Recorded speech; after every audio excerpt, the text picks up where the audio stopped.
What is going on, guys? DBG here, and in this video we are going to be doing the top 10 players in NBA 2K20 MyTEAM that you guys can get for under 10,000 MT.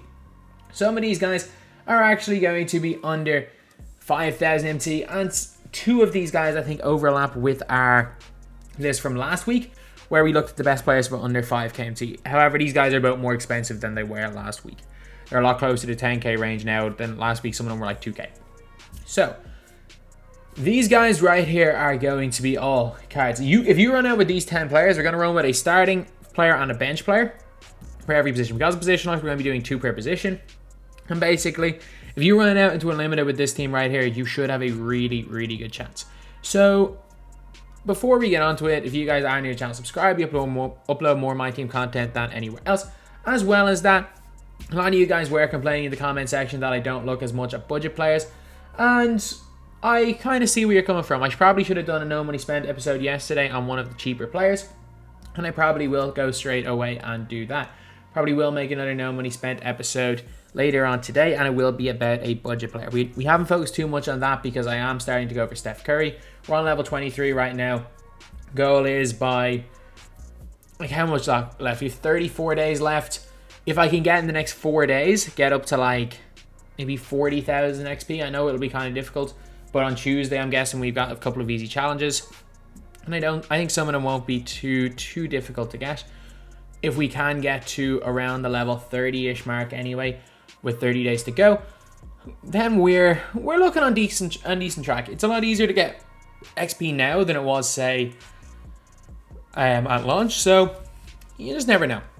Maybe it's doable. But anyway, we've been 2 minutes into an intro. Now let's get on to it. Point guard position.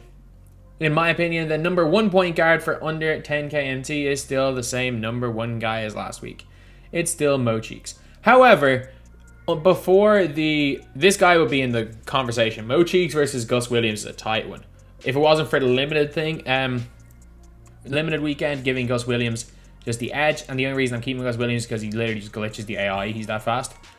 And then we have got Mike Bibby.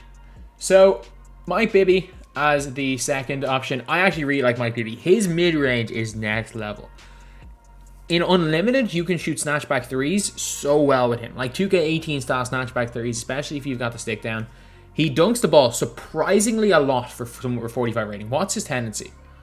His tendency is only 5. He dunks it a hell of a lot. Like, not on people, but if he's clean through, he'll dunk. Great dribbling stats as well. Terrible perimeter defense. Speed's pretty good. But if you're looking at his badges, he's got 25 golds, which is actually huge, especially for a guy who's around that 5 to 6k MT mark most of the time. He got catch and shoot, corner specialist. He's got dimer, fadeaway, dimer, fancy footwork, handles for days, unpluckable, steady. He doesn't seem that difficult shots, but it doesn't matter. If you guys have watched me play, oh, he does. If you guys have ever watched me playing on my no money spent account, I used to win 100% of my TT online games, literally just ISOing 5 out or 3 out, blowing by someone with his clamps and just shooting a laner with Mike Bibby. Every single time I'd win every game. He is ridiculously good in offense. But Mo Cheeks' defense puts him over the edge. Got gold clamps, gold pickpocket, gold interceptor. As well as that, he's got an on-ball steal tendency of 98, which means he gets extremely bumpy. The best defensive point guard in the game. As well as that, he's got a really good mid-range shot of 81. He will hit mid-range, especially on Unlimited. And with that 70 rated 3, if you've got the stick down, and for some people, even if you don't have the stick down, he'll hit all the time if you have the stick down Unlimited. He'll hit occasionally if you don't have it down, but his mid-range is quality. His free throw is great as well. He gets those Allen Iverson type layup animations, which is actually really big. Like, if you've used Allen Iverson this year, you know how the little guy gets some crazy animations going to the basket. He gets those same type of layup animations.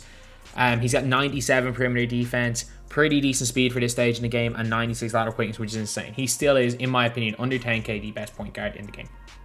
Now we are going to go on to the 2 guards. So first up, the best 2 guard in the game for under 10k MT is Ray Allen, who's give or take a little bit around 9k MT.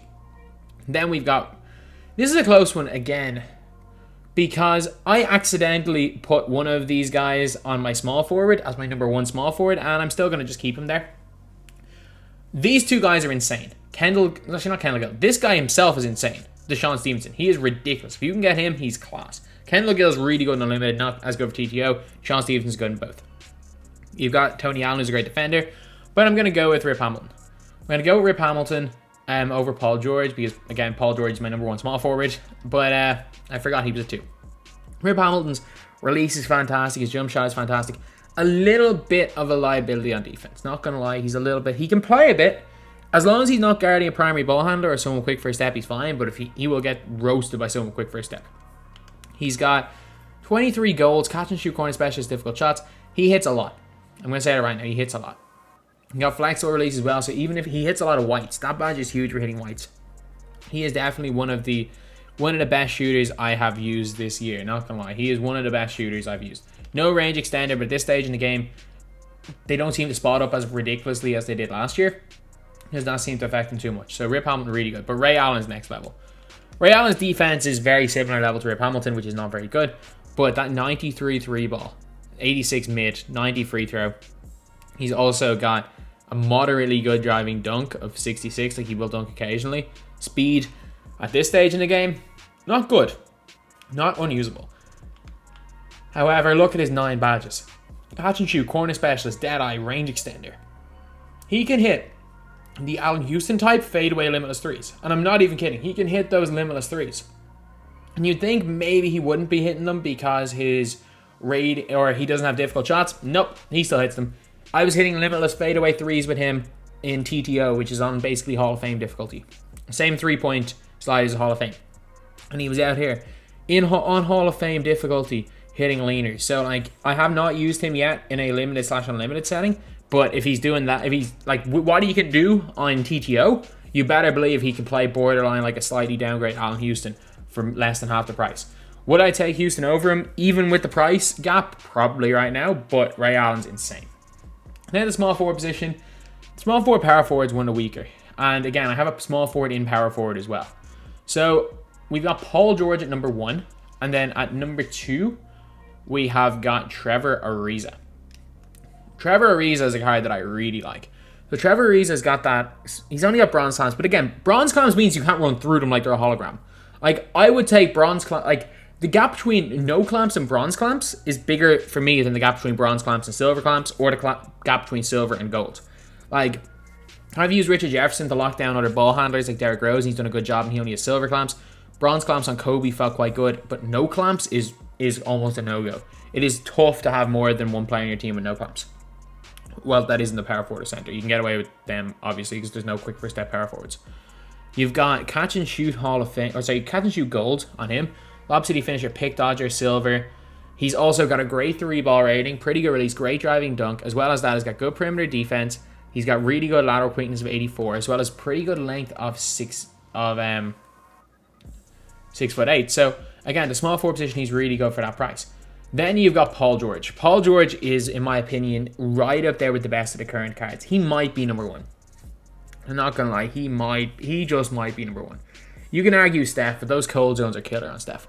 He's got corner specialist silver, clamp silver, difficult shot silver, defensive leader, interceptor silver, intimidator silver. As well as that, he's got bronze quick first step, which helps, and bronze range extender. He's got 79-3, which is really good in unlimited. Like, he will hit everything unlimited with 78, 79 mid-range and 3-ball. Good free throw rating as well. Pretty good driving dunk, 80 ball handle, which is a little bit low, but you know what? He still has got that really good behind the back. He's got not great speed, ball and acceleration, but he got good lateral quickness.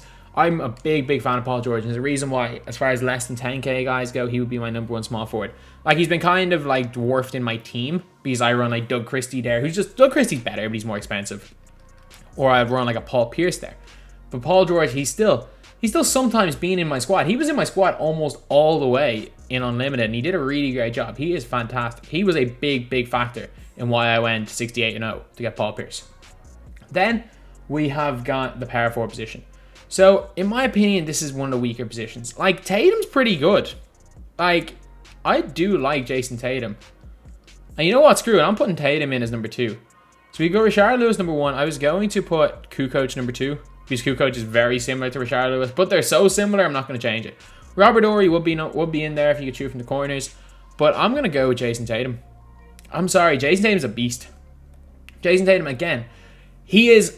The big reason I have him in there is if you're playing against Ben Simmons runs through Rashard Lewis. Whereas Tatum, bronze clamps. Huge. It is huge bronze clamps. So with Tatum, he's got bronze clamp, silver catch and shoot, silver difficult shots. As well as that, he's got a 75 mid, 79 3. Unlimited, he will hit so much. Good driving dunk as well. Pretty decent ball handle. Good perimeter defense of 80. Speed's not the best, but it's not absolutely awful. And good enough lateral quickness. So yeah, he is going in here. Very cheap, but a very nice card. Then we got Rashard Lewis. Rashard Lewis is just a sniper. 84 3, might as well be 99.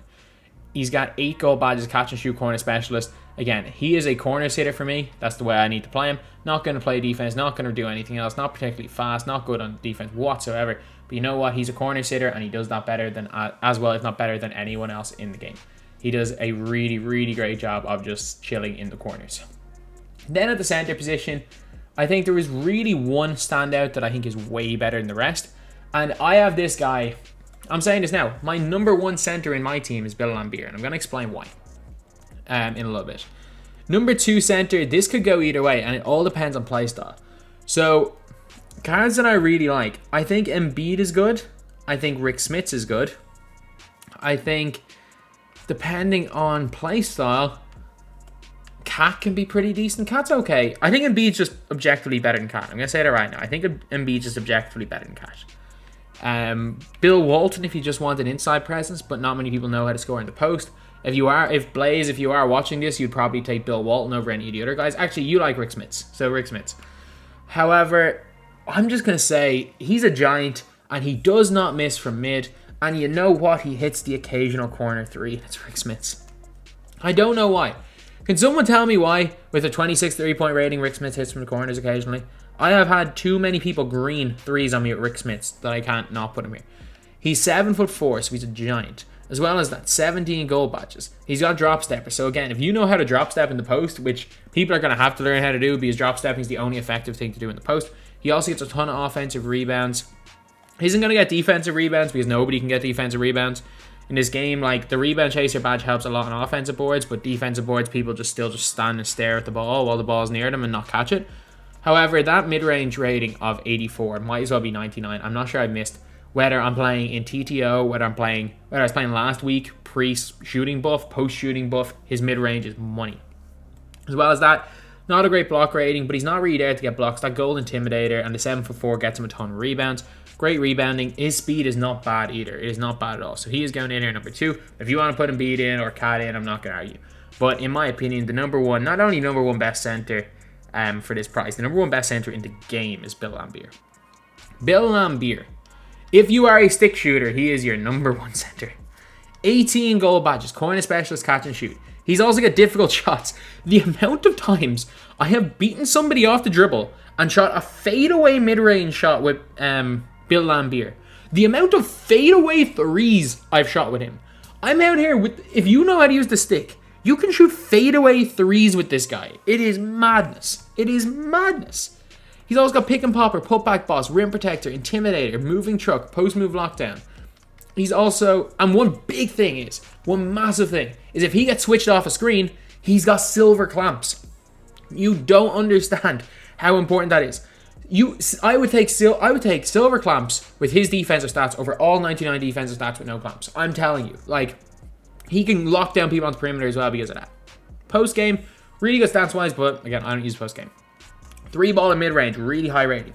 In unlimited right now, if you can get that release down, if you can get the release down with the button, or if you're a stick user, he will hit everything. One problem is he does step inside the corner. If he actually shot corner 3s, I would put him above George Mikan.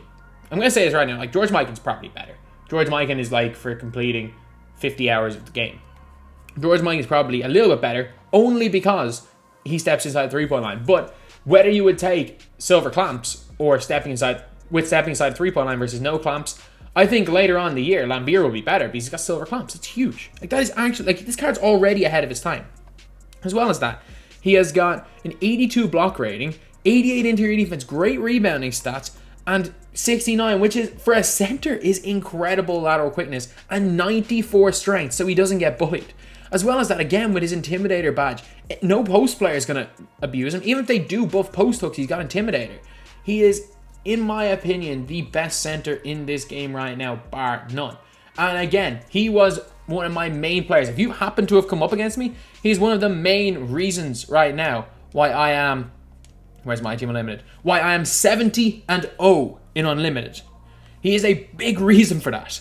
He is a big, and then also the fact is that like I'm 70-0 in unlimited and whatever 118-0 overall between everything. But still, I'm saying this right now, like Bill Laimbeer just might be the best for their position player in comparison to the rest.